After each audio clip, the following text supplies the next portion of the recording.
আজকে তোমাদের সাথে কিছু কথা বলি। জীবনে অনেকের সাথে পরিচয় হবে, অনেকের সাথে কথা হবে। এই কথাবার্তা বলার সময় তোমাকে যদি কেউ বলে তুমি এটা বা ওটা বলতে, তোমাকে ব্লক করে দিব, আমি বলবো তুমি তখন বলবা মারো ব্লক। যদি সে তোমাকে চায় তাহলে সে কখনোই তোমাকে ব্লক করবে না, আর যদি সে তোমাকে না চায় তাহলে সে তোমাকে ব্লক করে দিবে। সে হোক ফ্রেন্ড বা ভালোবাসার মানুষ। যখন সে ব্লক করবে তখন ভাববে তুমি একটা বিপদ থেকে বাঁচলে।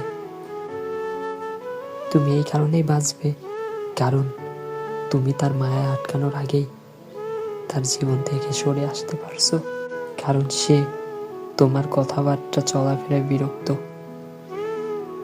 সে হয়তো বলতে পারতো না, সুযোগ পেয়েছে তাই ব্লক করে দিয়েছে।